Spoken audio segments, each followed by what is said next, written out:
Hello friends, welcome to Deepak Institute. This video is regarding financial function, जो कि अभी हम लोग जिस सीरीज के अगेंस्ट काम कर रहे हैं उसी सीरीज में हम लोग इसको फाइनेंशियल फंक्शन को भी देखने जा रहे हैं आज. नाउ फाइनेंशियल फंक्शन होता क्या है और इसके क्या क्या टाइप्स हैं उनके बारे में हम लोग स्टार्ट करते हैं. ओके, नाउ सबसे पहले फाइनेंशियल फंक्शन होता क्या है. अगर हम फाइनेंशियल फंक्शंस की बात करें तो बेटा ये वो फंक्शंस हैं जो कि सबसे ज्यादा इन्वेस्टर्स, बैंकर्स और फाइनेंशियल एनालिसिस्ट के द्वारा यूज किया जाता है. और आप लोगों को जान के हैरानी होगी कि बैंकर्स, फाइनेंशियल एनालिसिस्ट का 70% दिन सिर्फ इन्हीं एक्सेल्स में निकल जाता है कि भाई किस तरीके से डेटा को फीड करना है, क्या निकालना है, कैसे नहीं निकालना. तो वो सारा का सारा काम लगभग वो लोग इसी एक्सेल के अंदर इन्हीं फाइनेंशियल फंक्शंस को देखते हुए ही करते हैं सारा का सारा काम. ओके, नाउ फाइनेंशियल फंक्शंस को अगर हम देखें तो ये आप लोगों के एग्जाम में लगभग 6 से 8 मार्क्स का एक क्वेश्चन आता है. नाउ तो उसी के बारे में हम स्टार्ट करते हैं फटाफट की क्या क्या चीजें इसके अंदर हैं. तो पहले हम बात करते हैं कि फाइनेंशियल फंक्शन के टाइप्स क्या क्या हैं. तो जो मैंने आपके साथ टाइप डिस्कस करे हैं वैसे अगर देखा जाए तो टाइप्स जो है वो अराउंड 50 प्लस है, बट मैंने आप लोगों के साथ अभी 8 ही डिस्कस करे जो कि आपके एग्जाम के पॉइंट ऑफ व्यू से इनफ है. आप अगर उतना लिख के आ जाते हैं तो आपको 6 से 8 मार्क्स का जो क्वेश्चन है वो इनफली पूरे आराम से मिल जाएगा.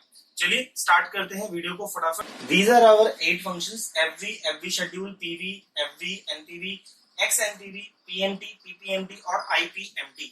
ये 8 फंक्शंस मैं आप लोगों के साथ आज डिस्कस करने वाला हूं और किस तरीके से इसके फंक्शंस, सिंटेक्स और क्या क्या इसके एग्जांपल्स हो सकते हैं वो मैं एक एक करके आप लोगों के साथ डिस्कस करना स्टार्ट करता हूं. सबसे पहले FV. FV का मतलब होता है फ्यूचर वैल्यू. FV का मतलब होता है फ्यूचर वैल्यू. अगर हमें किसी चीज की फ्यूचर वैल्यू फाइंड करनी है तो हम FV फंक्शन का यूज करते हैं. FV फंक्शन का जो सिंटेक्स होता है, this is the syntax of FV function equals FV rate, NPER, PMT, PV और टाइप. ये जो मैंने यहाँ पर बंद ब्रैकेट्स लगाए हैं जो कॉलम वाले होते हैं, अगर ये लगाए जाते तो ये ऑप्शनल्स हमारे पास आर्ग्यूमेंट्स होते हैं. इनको ऑप्शनल आर्ग्यूमेंट लिखा जाता है. अगर हम लिखें ना लिखें हमें इससे कोई इशू नहीं आएगा. Okay, this is the syntax here. Syntax में क्या क्या है? Equals to FV rate, NPR, PMT, PV और टाइप यहाँ पे. और इनको अगर देखें तो हमारे पास क्या क्या चीजें आती हैं. रेट का मतलब है रेट पर पीरियड. जो भी रेट ऑफ इंटरेस्ट होगा आपके जैसे 5-15% पर एनम, 10% पर एनम, जो भी रेट ऑफ इंटरेस्ट होगा उसकी बात है यहाँ पे. NPR का मतलब होता है नंबर ऑफ पीरियड्स, कितने नंबर ऑफ पीरियड्स की बात हम यहाँ पे कर रहे हैं. PMT का मतलब है पेमेंट पर पीरियड. PV का मतलब है प्रेजेंट वैल्यू. और टाइप का मतलब है जीरो अगर लिखा है तो एट द एंड लिख रहे हो आप इसका मतलब. और 1 का मतलब होता है एट द बिगनिंग. चलिए एक एग्जांपल देखते हैं फटाफट. Okay, A has invested rupees 10,000 in 2016. The payment has been made yearly. जो पेमेंट हम कर रहे हैं यहाँ पर क्या कर रहे हैं वो ईयरली कर रहे हैं. The interest rate is 10% per annum. जो रेट ऑफ इंटरेस्ट है वो क्या है 10% पर एनम है. What would be future value in 2020? उसकी फ्यूचर वैल्यू क्या होगी 2020 में. तो वो चीज देखनी है तो फटाफट इसके बारे में देखते हैं कैसे कर सकते हैं इसको. तो अगर हम एक्सेल सीट में इसको दिखें तो कैसे लिखा जाएगा एक्सेल सीट में इसके बारे में. तो rate, NPR, PMT, PV and type. अब इसमें जो रेट है आपका वो क्या है इस क्वेश्चन के अंदर 10% पर एनम था यहाँ पर. 10% per annum is rate. NPR periods क्या है यहाँ पर, पीरियड्स जो है वो ईयरली है इस क्वेश्चन के अंदर. और आपका जो ये पेमेंट होगा वो कितने सालों में होगा वो देखना है आपको. तो आपने इन्वेस्ट किया 2016 में, आपको फ्यूचर वैल्यू कब चाहिए 2020 में. तो NPER हो गया 4 इस क्वेश्चन का. पेमेंट, आपको पेमेंट कितने उसमें चाहिए, कितनी आप कैसी पेमेंट कर रहे हो, आप ईयरली पेमेंट कर रहे हो, मंथली पेमेंट कर रहे हो, किस तरीके से पेमेंट कर रहे हो. तो पेमेंट आप कर रहे हो yearly. The payment has been made yearly. तो यहाँ पर आप लिखोगे 1. अगर यहाँ पे मंथली लिखते तो 12 आ जाता है यहाँ पे. PV प्रेजेंट वैल्यू क्या है इसकी 10,000 आपने इन्वेस्ट किया तो 10,000. ओके, नाउ अब इसका अगर हमें फ्यूचर वैल्यू निकालना है तो कैसे निकालेंगे वो देखते हैं एक बार.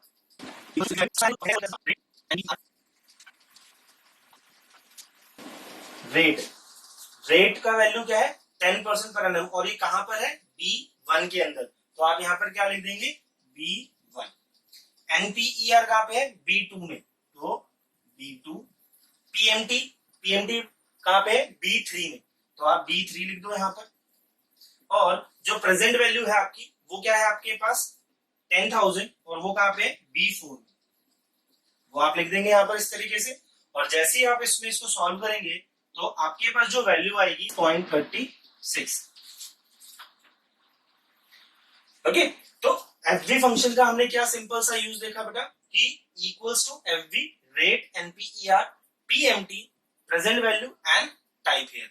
तो ये जो चीजें थी हमने जस्ट उसकी वैल्यूज को यहाँ पे पुट करा और वैसे ही आपको आंसर मिल जाएगा। जब आपको एग्जाम में लिखना है ये चीजें, आप एग्जाम में इस तरीके से लिखेंगे पूरा का पूरा, बस खत्म यहाँ पे। तो प्रेजेंट वैल्यू का आपके पास, सॉरी फ्यूचर वैल्यू की आपके पास वैल्यू आ जाएगी यहाँ पे। ओके, तो एक बार और समझ लेते हैं फ्यूचर वैल्यू कैसे देखा, सिंटेक्स देखा। सबसे पहले आपको एग्जाम में क्या लिखना है, अगर 8 फंक्शंस आते हैं फाइनेंशियल फंक्शन के, तो सबसे पहले equals FV rate NPR PMT PV और type.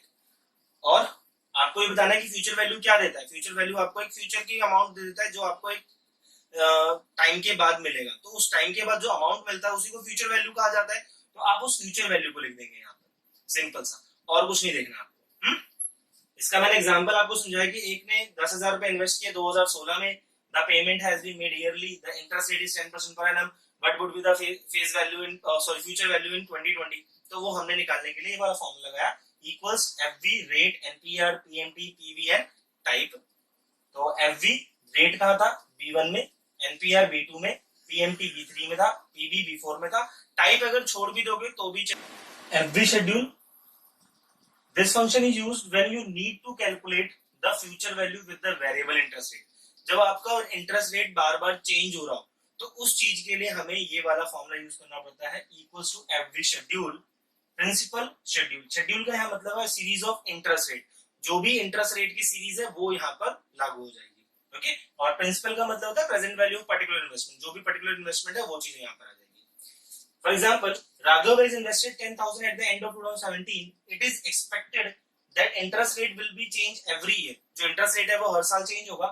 In 2018, 19, 20, the interest rate will be 5%, 7%, 6% respectively. What would be the future value in 2020? तो आप इस तरह के क्वेश्चन में जिसमें आपके पास जो रेट ऑफ इंटरेस्ट है वो वेरी कर रहा है बार बार, तो आप इसमें फॉर्मूला यूज करेंगे equals to FV schedule principal और शेड्यूल। तो देखो equals to FV schedule, again वही चीज फिर से आप लिख देंगे। प्रिंसिपल के लिए कौन सा लिखेंगे, B1, B1, तो यहां पर आ जाएगा B1। और शेड्यूल क्या हो जाएगा यहाँ पर आपके पास, B2 से लेकर B4 तक, B2 से लेकर B4 तक पूरा आ जाएगा यहाँ पर, B2 B4। ओके, तो आपने ये वैल्यूज पुट करी तो आपके पास सीधा सीधा आंसर आ जाएगा। पर आपको सिर्फ इतना ही दिखाना होता है एग्जाम में, इससे ज्यादा कुछ नहीं दिखाना एग्जाम में आपको। ओके, अगर इक्वल्स टू एफवी शेड्यूल लिख दिया, सॉल्व नहीं करना आप लोगों को एग्जाम में, आपको सिर्फ इतना दिखा देना और यहाँ पर ये कहानी खत्म हो जाएगी। Okay guys, next present value की बात करते हैं। Okay, present value, present value नाम से पता लग रहा है कि आपको ये पता करना है कि what is the value in present of any future amount. किसी फ्यूचर अमाउंट का प्रेजेंट में आज की डेट में क्या वैल्यू है, उसके लिए हम प्रेजेंट वैल्यू फॉर्मूला का यूज करते हैं। इसका जो सिंटेक्स है equals to PV rate NPER payment future value और टाइप। अगेन फ्यूचर वैल्यू और टाइप यहाँ पे ऑप्शनल है, अगर आप लिखो ना लिखो तो भी चल जाएगा काम, बट फ्यूचर वैल्यू लिख देना देन ही काम चलेगा, वरना थोड़ा सा अटक जाएगा। आप टाइप को ऑप्शनल रखना, टाइप नहीं भी लिखोगे तो भी काम चल जाएगा आपके पास। नाउ एक एग्जांपल से समझते हैं इस फॉर्मूले को फटाफट। The future value of investment is 10,000 इन 2020। एक फ्यूचर वैल्यू दे रखी है आपको 2020 की कि भैया 2020 में 10,000 रुपए है। The payment has been made yearly, rate of interest is 10% per annum, what would be the present value in 2017। चलो इसको थोड़ा सा रियलिस्टिक करते हैं, इसको मैं कर देता हूं 2020 और इसको मैं कर देता हूं 2023। ओके, मतलब आज हमें इस महीने में, इस साल में पता करना है कि प्रेजेंट वैल्यू इन 2020 क्या है। अगर 2023 में किसी चीज की वैल्यू 20,000 रुपीज है तो कैसे निकालेंगे एक्सेल में। सबसे पहले तो आप एक्सेल में ए बी 1 2 3 4 5 जो कॉलम्स है उसमें आप सबसे पहले रेट ऑफ इंटरेस्ट क्या है आपका 10% per annum, rate of interest है 10% पर एनम। एनपीईआर 3, क्योंकि देखो 2020 से 2023 या 2023 से 2020 3 साल का गैप है, तो नंबर ऑफ पीरियड्स हो गए 3। पेमेंट कैसे हो रही है आपकी, पेमेंट हो रही है ईयरली, तो ईयरली पेमेंट आ गई यहाँ पर। फ्यूचर वैल्यू क्या है 10,000 और टाइप यहाँ पर मैंने 0 ले लिया। देखो टाइप का दो मतलब होता है, एक 0 और एक 1। मैंने अभी पिछली बार बताया 0 का मतलब होता है कि हमें बिगिनिंग में मतलब रखता है और 1 का मतलब होता है एंड का मतलब, तो वो चीज ध्यान रखना। तो 10%, 3, 1, 10,000, 0 आ गया। अब जस्ट एक बार वैल्यूज पुट कर लो, आपके पास पता चल जाए कैसे करना है।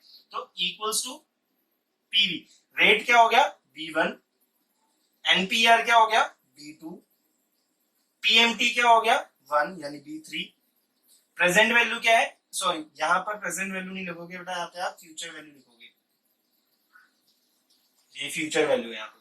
नाउ एफवी क्या हो जाएगा आपका B4, okay, then it will be your answer. Just इतना ही करना है आपको इसके अंदर और यहाँ पर ये चीज खत्म हो जाएगी, आपको प्रेजेंट वैल्यू पता चल जाएगी, प्रेजेंट वैल्यू क्या है इस पर्टिकुलर थिंग की। ओके गाइस, नाउ नेक्स्ट हम बात करते हैं नेट प्रेजेंट वैल्यू की। Okay, net present value, net present value क्या बताता है आपको, it is the sum total of positive and negative cash flows over the year. ये आपको बेटा नेगेटिव और पॉजिटिव कैश फ्लोज का सम बताता है, और अगर इसका रिजल्ट पॉजिटिव आता है तो यानी आपने जो इन्वेस्टमेंट करी है वो आपके लिए फेवरेबल है, और अगर इसका रिजल्ट नेगेटिव आता है तो आपके लिए जो ये इन्वेस्टमेंट है वो फेवरेबल नहीं है, आपको यहाँ पर इन्वेस्टमेंट करने की सलाह नहीं दी जाती। इसका सिंटेक्स होता है equals to NPV, rate, value 1, value 2, value 3। यहाँ वैल्यू 1, वैल्यू 2 और वैल्यू 3 का जो मतलब है वो positive cash flows and positive inflows से है। जो भी पॉजिटिव कैश फ्लोज और जो आपके नेगेटिव कैश फ्लोज है उनसे इसका मतलब है मेनली। तो वैल्यू 1, वैल्यू 2, वैल्यू 3 वहां पर इस चीज को डिनोट करते हैं। फॉर एग्जाम्पल आपके पास एक क्वेश्चन है तो क्या करना है, जैसे रेट ऑफ डिस्काउंट दे रखा है 5%, इनिशियल इन्वेस्टमेंट 10,000, तो जेब से गया पैसा इसलिए मैंने यहाँ पे नेगेटिव साइन लगा रखा है।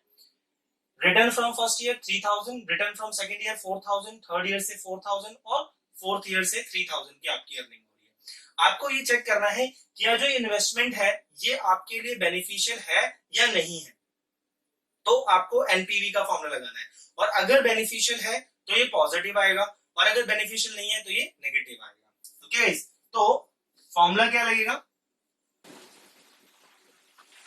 एनपीवी, रेट, वैल्यू 1, वैल्यू 2, ये आपका फॉर्मूला लगेगा इसके अंदर। Now equals to NPV, rate कहां पर है B1 में, रेट कहां पर है B1 में, तो आप यहाँ पे B1 लिख देंगे, कॉमा वैल्यू 1, वैल्यू 2 को आप एक साथ लिखेंगे हमेशा, कैसे, B2 से लेकर B6 तक, इसमें नेगेटिव भी है और पॉजिटिव भी है तो डायरेक्ट लिख देना एक साथ ही। तो कैसे लिखते हैं डायरेक्ट हम लोग, B2 कॉलन B6, ओके। और अगर इसका रिजल्ट यहाँ पर पॉजिटिव आता है तो आपके लिए इन्वेस्टमेंट बेटर है, वरना इसको आप रिजेक्ट कर देंगे। तो मेरे ख्याल से एनपीवी तरह का समझ में आ गया कि एनपीवी क्या है और इसको क्यों यूज किया जाता है, ये भी क्लियर हो गया आपको। एक्स एनपीवी क्या है, ये एक एनपीवी का ही सिमिलर वर्जन है। छोटा सा ट्विस्ट इसके अंदर क्या है कि इसके अंदर डेट्स और गिवन होती है। जैसे एनपीवी में जो पीरियोडिक पेमेंट्स होती हैं, जो पीरियोडिक इनफ्लोज होते हैं वो फिक्स डेट्स पर होते हैं, बट एक्सएनपीवी में डेट्स फिक्स नहीं होते। यहाँ पर here the payment and income are not periodic, यहाँ पे डेट्स फिक्स नहीं है इसकी, rather specific dates are mention for each payment and income. सभी डेट, सभी पेमेंट्स के लिए और इनकम्स के लिए एक स्पेसिफिक डेट्स गिवन होती हैं आपको। तो यही है एक्सएनपीवी, जिसमें थोड़ा सा ट्विस्ट है अकॉर्डिंग टू एनपीवी। तो इसका जो सिंटेक्स है वो क्या है, एक्सएनपीवी, रेट, वैल्यू और dates. XNPV equals to XNPV, rate, value and dates. For example अगर हम बात करें तो जैसे सेम क्वेश्चन मैंने एनपीवी का लिया, बस यहाँ पर एक डेट डाल दी बेटा, ओके, डेट्स यहाँ पर मेंशन कर दी। तो इसमें आप यूज कैसे करेंगे इसको, इक्वल्स टू एक्सएनपीवी, सबसे पहले रेट लेना है, तो रेट कहां पे है B1 में, तो आप लिख दोगे डायरेक्ट B1, कॉमा फिर क्या लेने हैं हमें, वैल्यू, तो वैल्यू क्या है B2 से लेकर B6 तक, तो B2 से कॉलन B6 तक ले लिया आपने डायरेक्ट यहाँ पर। फिर उसके बाद आपको यहाँ पर क्या दिख रहा है, डेट्स लेने हैं, तो डेट्स कहां पे है C2 से C6 तक, C2 से C6 तक। जस्ट ये आपको फॉर्मूला लिखना होगा आपके आंसर की में जब आप लोग वहां पर एग्जाम्स दे रहे होंगे। तो बात क्लियर होगी ये वाली, equals to X and PV, B1 B2 से B6 तक, C2 से C6 तक।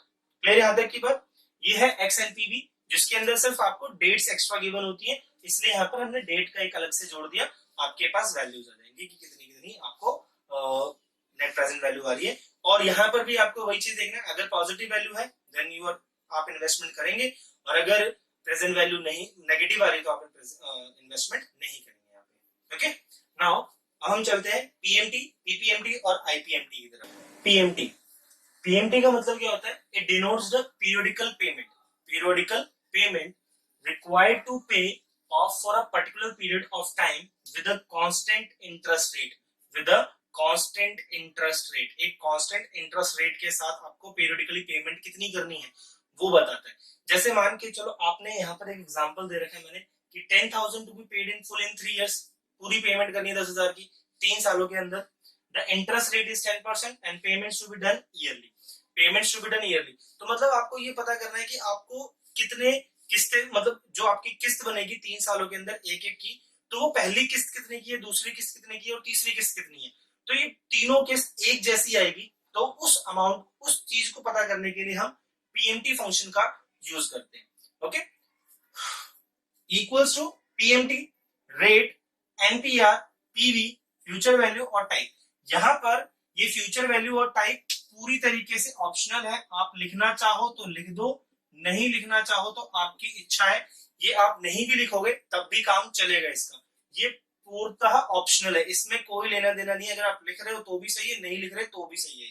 ओके, अगर क्वेश्चन में गिवन है ये चीजें तो लिख देना, वरना छोड़ देना। ओके, नाउ फॉर एग्जाम्पल यहाँ पर मैंने क्या बात करी कि 10,000 to be paid in full 3 years, तो रेट ऑफ इंटरेस्ट मेरा क्या था 10%, एनपीआर कितने सालों में पे करना है 3 सालों में पे करना है, और प्रेजेंट वैल्यू कितनी है उसकी 10,000 रुपए। तो फॉर्मूला क्या लगाऊंगा मैं, equals to PMT rate NPER और PV, equals to PMT, PMT लगाने के बाद आपको जस्ट वैल्यूज पुट करनी है, equals to PMT rate B1 में लिखा है तो B1, एनपीईआर B2 में लिखा है तो B2, पीवी लिखा है B3 में तो B3। ओके, इससे आपको ये पता चल जाएगा कि आपकी जो पीरियोडिक पेमेंट है पर ईयर कितनी पेमेंट करनी है, आपको कितनी किस्त देनी है वो पता चल जाएगा, आपको जो इंस्टॉलमेंट देनी है वो पता चल जाएगा कि टोटल इंस्टॉलमेंट्स कितनी जाने वाली है आपकी। ओके गाइस, नाउ एक चीज और बता दूं, ये जो पीएमटी, पीपीएमटी और आईपीएमटी, आपका एक और टॉपिक है लोन शीट, वहां पर भी इसका यूज होता है। और लोन शीट भी एक इंपॉर्टेंट क्वेश्चन है जिसका देखो आई लिंक बटन आपको दिख रहा होगा साथ में, यहाँ पर ये आई लिंक बटन में मैंने पूरा का पूरा लोन शीट अच्छी तरीके से आपको समझा रखा है, आप वहां पर जाके इसको और अच्छी तरीके से डीप में जाके समझ सकते हो। वैसे मैंने यहाँ पर भी समझा दिया, वही बात है वहां पर भी, वहां जरा डीप में समझाया होगा। ओके, पीपीएमटी के बाद, अब पीएमटी के बाद पीपीएमटी की बात करते हैं। ओके, ये आपका सिंटेक्स आपने लिख देना है वैसे का वैसे। नाउ पीपीएमटी रेट B1 पे है, पीईआर, ये अब एक इसमें नई चीज जुड़ी है जो पीएमटी में नहीं थी। यहां पर ये पीईआर का मतलब है कि वो पीरियड बताओ जिसकी आपको कैलकुलेशन चाहिए।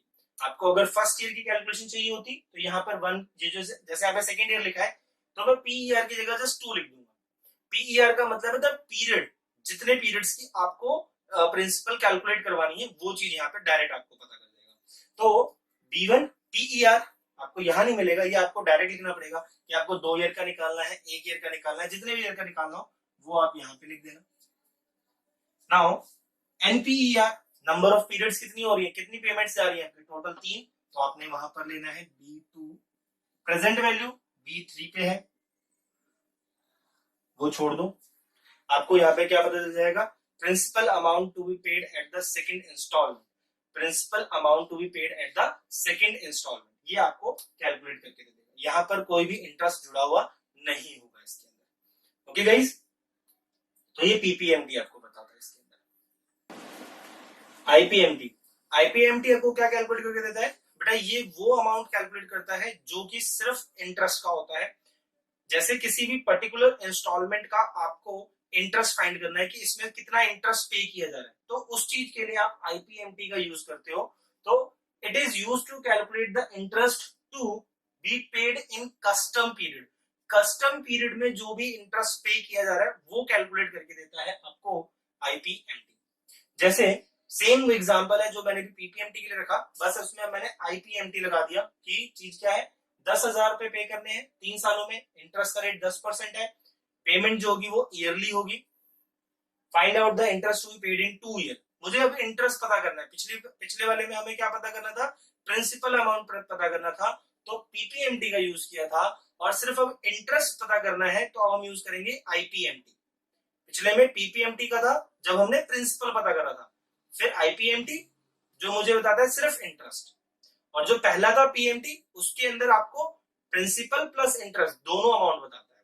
ओके ना, तो फॉर्मूला क्वेश्चन वही रहा, ABC rate NPR 10% 10,000, IPMT rate PER का मतलब क्या है, जितने टाइम का आपको चाहिए, 2 ईयर का चाहिए, 1 ईयर का चाहिए, कितने का चाहिए वो लिखना है आपको। NPR number of periods, present value, future value, type. तो B1 2 मुझे 2 सालों का इंटरेस्ट पता करना था, 2 साल का, B2 और B3। ये तो हो गया ईयरली। बट अगर कभी कभार क्वेश्चन आपसे पूछ ले कि इसी के अंदर की भाई हाफ ईयरली बताओ, मंथली बताओ, तो बस आपको क्या करना है, ये जो रेट है यहां पर अगर मंथली पूछता है तो बस कर क्या देना, आईपीएमटी B1 डिवाइड बाय 12, अगर ये मंथली पूछता है तो। और अब देखो मंथली पूछेगा तो 2 सालों का तो पूछेगा नहीं सीधा सीधा, अब वो आपसे कुछ पूछेगा कि भाई मुझे बताओ 10वें महीने का इंटरेस्ट कितना है, मुझे बताओ 12वें महीने का इंटरेस्ट कितना है। अगर 3 साल का क्वेश्चन है तो टोटल 36 महीने का नंबर ऑफ पीरियड्स हो गया। अब इस 36 महीने के पीरियड्स में एक पर्टिकुलर कोई पीरियड पूछेगा आपसे, तो मैं मान के चलो आपसे पूछ रहा हूँ कि मुझे बताओ कि 15वें महीने का क्या इंटरेस्ट आएगा, तो मैंने 15वां यहाँ पे पूछ लिया डायरेक्ट आपसे। फिर नंबर ऑफ पीरियड्स अब क्या हो जाएंगे, मल्टीप्लाई हो जाएंगे 12 से, क्योंकि पहले वो ईयर में थे अब वो मंथ में कन्वर्ट हो रहे हैं, तो एनपीईआर को मल्टीप्लाई कर देना 12 से, और प्रेजेंट वैल्यू वैसे की वैसी रह जाएगी, दैट इज B3। तो ये आपको आईपीएमटी देगा, इंटरेस्ट देगा सेम कि आपका 12 महीने में, मतलब जब आपका मंथली इंटरेस्ट रेट होगा तो उस समय आपको ये 15वें महीने का इंटरेस्ट रेट बता देगा। ऐसे ही अगर आपको किसी 15वें महीने का प्रिंसिपल फाइंड करना था तो आपको वहीं पर 12 और 12 बस इतना यूज करना है, और यहाँ पे आई की जगह पी यूज करना है, आपको 15वें महीने का प्रिंसिपल अमाउंट पता चल जाएगा। ओके गाइस, तो ये पूरा का पूरा था फाइनेंशियल फंक्शंस के बारे में, डिटेल से मैंने आपको बताया, और ये 8 नंबर का क्वेश्चन आता है आप लोगों के एग्जाम में। तो प्लीज इस वीडियो को बहुत अच्छी तरीके से देखें, और आप लोगों के एग्जाम में ये कंफर्म क्वेश्चन होते हैं, तो इस वीडियो को अगर आप देख के आराम से समझ जा रहे हैं तो ये मुझे बहुत अच्छा लगेगा कि मैंने ये जो मेहनत करी वो सफल हुई, और आप लोगों को थोड़ा सा कुछ फायदा हो पाया। ओके, अगर आप लोगों को ये वीडियो थोड़ी सी भी अच्छी लगी हो तो प्लीज इस वीडियो को आगे अपने दोस्तों के साथ शेयर करो, ताकि उन लोगों को भी इस टॉपिक के बारे में पता चल सके कि कैसे इस टॉपिक को पढ़ना है और कैसे समझना है, क्योंकि बहुत सारे बच्चों को तो इसके बारे में पता ही नहीं है। ओके गाइस, तो प्लीज इस वीडियो को दूसरे लोगों के साथ शेयर करो, और हमारे चैनल को सब्सक्राइब करो, और ताकि आप लोगों को हमारे सभी आने वाली नोटिफिकेशंस के बारे में पता चलता रहे। ओके, थैंक यू, जय हिंद।